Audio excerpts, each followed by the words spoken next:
As Rovers fans around the world continue to dwell on the fact that Tony Mowbray will not be Blackburn Rovers manager next season, of course my eyes have turned to the bookies, of course, to explore their top five candidates to replace Tony Mowbray in the hot seat. Who are they? Of course, who's my pick? I'll tell you all about it coming at you next.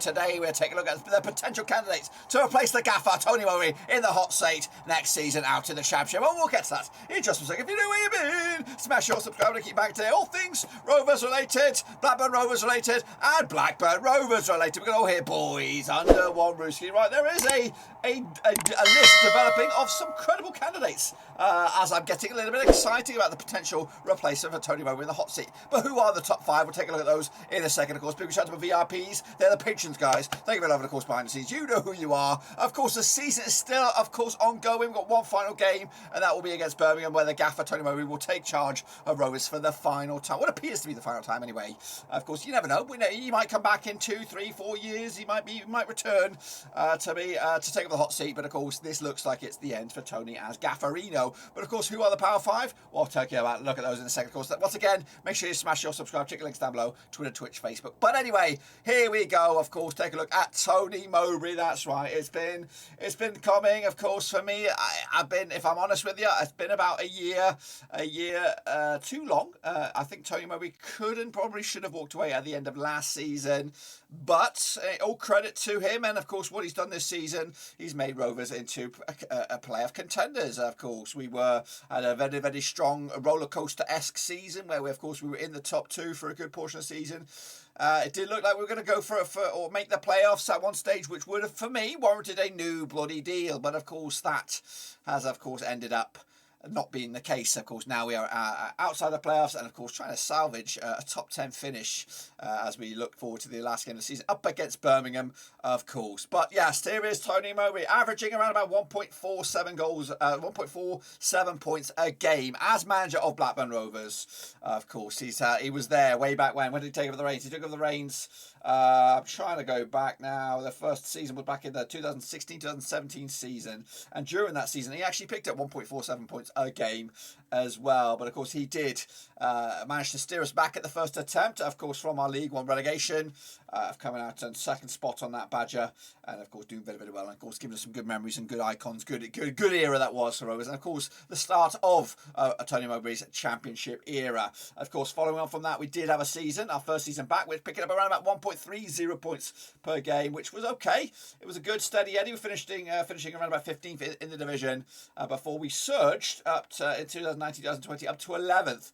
We're picking up a less points per game, around about 1.37 points a game for Tony Mowbray and Blackburn Rovers. Of course, the following season, last season, we did finish 15th. We go back, of course, we dipped in 1.24 points a game to finishing in 15. As of right now, having played 45 games, we are sitting in 9th with a 1.47 points a game. On average, I've combined that together, 1.47 for Tony Mowbray's era, of course, in Championship, in League One, and of course the other seasons combined. 1.47. If you want to just take a look at Tony Mowbray himself as an individual in this league, for all the teams that he's managed in there, he's managed Middlesbrough, he's managed Coventry. I don't know if they win the Championship, West Brom as well. On average, in the Championship, Tony Mowbray will pick up 1.43 points a game. That's it. Steady, a good set of numbers. But what about the top five contenders to replace him in the hot seat? Now I'm going to give you those. I'm going to give you them. I don't know if they're actually in ranking in the orders, but here I'm going to give it to you straight. I am here, folks. I am here. But here are the five contenders, of course, starting from left to right. So kicking off forward with number one, according to the list, is this fella here, Rob Edwards, of course, who's done a fantastic job over at Forest Green, got themselves promoted. I don't know how many times are they asking, of course, the first time of asking, it looks like. Formerly of Wolves, of course, he did manage the under-23s there. He also was as caretaker for a couple of games for Wolves in the Championship. So Rob Edwards, on according to my stats, picks up around about 1.77 points a game. Now that is typically in in League Two, or well, it's basically with Forest Green. So 1.77 points per game for Forest Green. Now he has managed in the Championship for 2 games. He picked up 0.5 points a game, so not really winning a game, but that was as a caretaker role as well. Fantastic young guy, 39 years of age. He's got his UEFA Pro license. Of course, he does fit that mould as a young manager, and he's a vegan. Probably, I think he always definitely adapting the vegan diet, if that has any bearing whatsoever. But anyway, Rob Edwards is in there, and I currently see odds, if I can find them. Where are you? Odds. He's coming at you at 12-1, which of course would make him around about 5th favourite. So there is one guy I'm not taking a look at the top 5, and I'll give you my reasons for that in a second. So of course that is Rob Edwards. Next, of course, on the hockey will be this fella. It is Liam Manning. That's right. Of course, hot property right now. Of course, for Liam, he's still got a job to do with MK Dons this season. Of course, League One campaign is over, and MK Dons finish in 3rd, which means they go into the playoffs. I do not see this happening if MK Dons were to get promoted. I think the stipulation here is if MK Dons fail to get over the line, then this guy will be on the move. And now this comes with some caveats here, with of course Liam Manning. Fantastic football they're playing right now over at the Stadium MK, picking up around about 1.96 points per game for Liam Manning in his one and only season as manager of MK Dons. That's good stuff, good stats. Finishing 3rd right now. He has got previous managerial experience over in the foreign market. He managed over in the Juniper League, or at least for Lermel SK over in Belgium. I don't know if that's the top flight. He's definitely over in Belgium anyway, picking up around about 1.56 points a game. So on average, though, this fella picks up 1.88 points a game right here, right now. So that's pretty good stuff. And again, that is League One tested, though. It's not league tested in the Championship. But one other caveat that comes with him, potentially, he could bring with him one of the hottest prospects in the 3rd tier. That is, of course, Scott Twine, formerly of Swindon. Correct me if I'm wrong. A bit of goal scoring machine. Just saw him score 4 goals the other day against Plymouth. Absolute Bobby Dazzler. So that could be a bit of a weapon in his armory if he could convince Venkis that he's the man to get around. Also, I must say that QPR are sniffing around for a manager as well, and they probably will be looking at similar faces such as these two. And next, of course, in the 3rd one, we have this guy, an old face for Blackburn Rovers. Now I'm scared about this one. It is, of course, Michael Appleton. Recently confirmed that he'll be leaving his role as Lincoln. He did an okay job. To be honest with you, he did an okay job at Lincoln. He's coming at 8-1.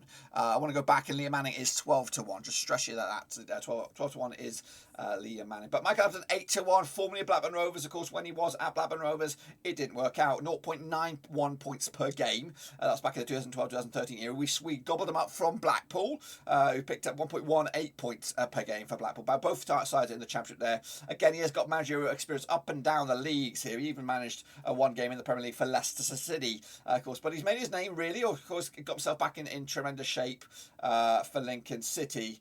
Picking up a good couple of seasons, finishing 5th one time there. He finished for Oxford in 8th.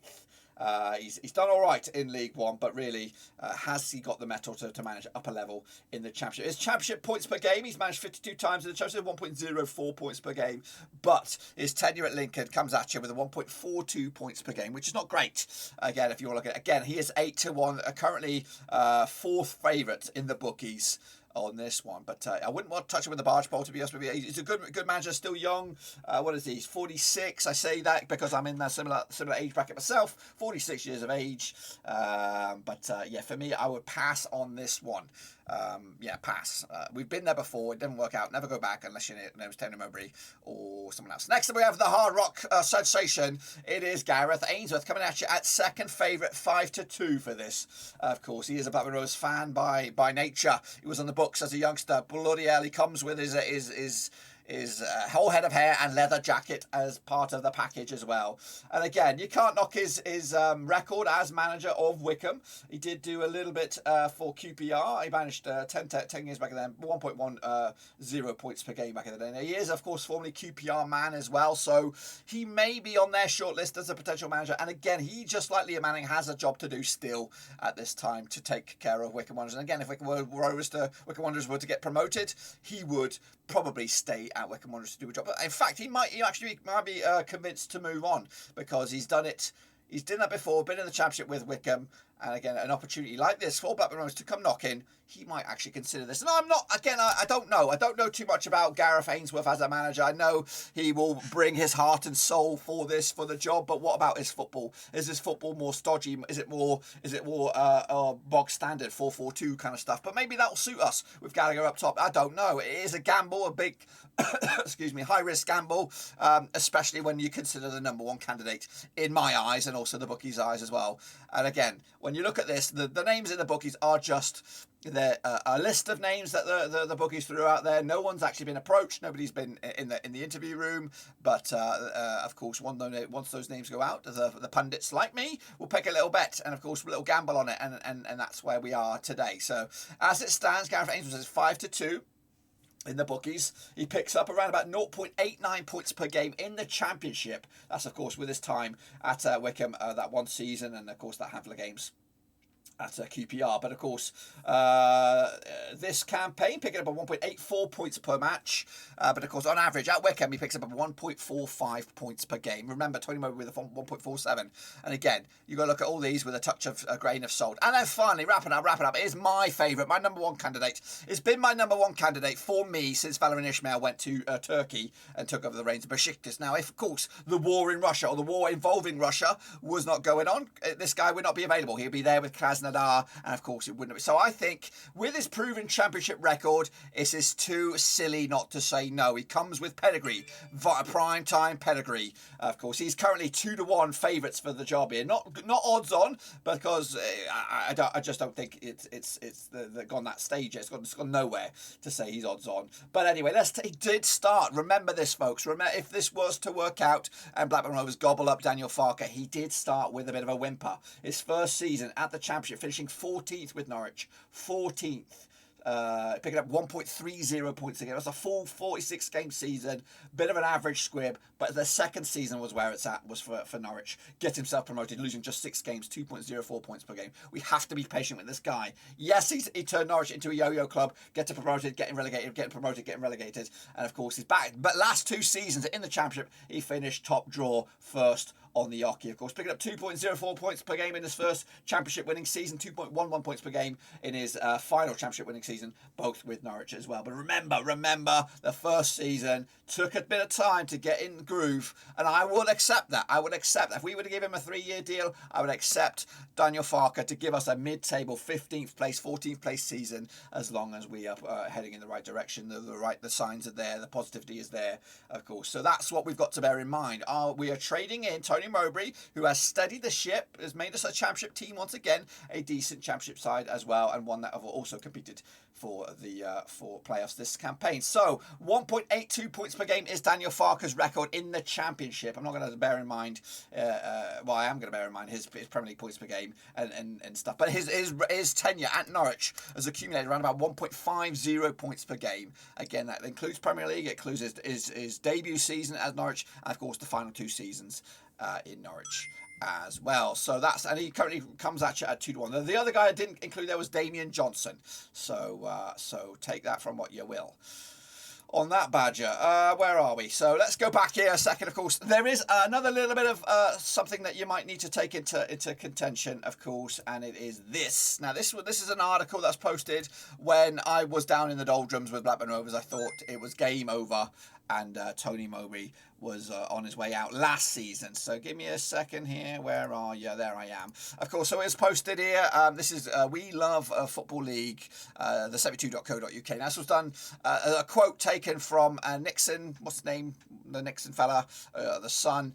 He said, Blackburn Rovers confirm what direction, or the report confirms what direction Blackburn will take if they replace current boss. Now, this was, of course, a year ago. It does say that they would target a foreign manager. Now, I was hoping that would lead to Valerian Ismail, of course, no longer available for free. But Daniel Farke falls into that category. I might be fueling the flames here, but he does fall into the category. They were looking for a year ago, a foreign manager. Now the rumor has it is they're looking for a guy out of work, of course, and hopefully if you could put those two together, for me, it's him. Other candidates for me, I would like to. Let's take a look at the other candidates on the odds. Then at the moment, I will try and bring them up on the screen as well. There again, it's not the greatest list, though. It's not the greatest list. If we scroll down here, we We're looking at Lee Johnson, formerly of Bristol City. Did okay for Bristol City at the time being when you consider where they are now. Derek McInnes did a fantastic job at Aberdeen. He's gone on to Kilmarnock now in the Championship, got the secured promotion with them. And again, he was touted as the next Celtic manager, maybe even the next Rangers manager, when, of course, they were in a rotation period. We'll look for numbers. Callum Davison, formerly Rovers player, 60-1 at St Johnstone, did the cup double for St Johnstone. Not doing great this season. Hopefully they've stuck around, or they'll be sticking around anyway. Roy Keane, he will instill some discipline in the team if it needs it. Of course, definitely a complete change from the likes of Tony Mowbray.